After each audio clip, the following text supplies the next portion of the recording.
Le gouvernement, en agissant ainsi, saccage essentiellement une bonne partie de nos règles, de nos lois et de nos institutions pour mieux permettre à Stablex, la compagnie américaine, de saccager complètement un environnement, un habitat, des milieux humides, des milieux hydriques en plein milieu d'une tourbière à Blainville.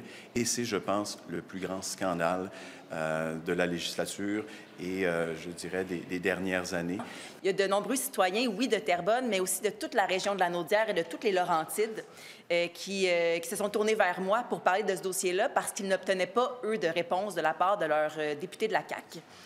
Même chose samedi dernier, lors de la manifestation, il y a de nombreux citoyens qui sont venus me voir, qui m'ont dit être soulagés qu'une élue de leur région soit à leur côté dans cette bataille-là. De la pétition qui est portée par le Parti québécois de près de 30 000 noms de citoyens du Québec viennent consolider la voix de notre population et envoient un message très clair à l'effet que de ne pas considérer les recommandations du BAP, ça ne passe pas.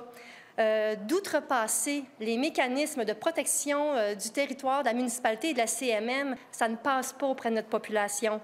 Aucune obligation n'est conférée à la compagnie. Donc, quand on parle de la valeur écologique des terrains, de l'autonomie municipale, de la volonté citoyenne, ce dossier se caractérise par des actions du gouvernement de la CAQ pour mettre des bâtons dans les roues de l'expression légitime de ces citoyens de la ville. En fait, ça écarte toute l'application des lois du Québec, puis ça dit que les tribunaux n'auront pas leur mot à dire. C'est une loi très dangereuse comme précédent.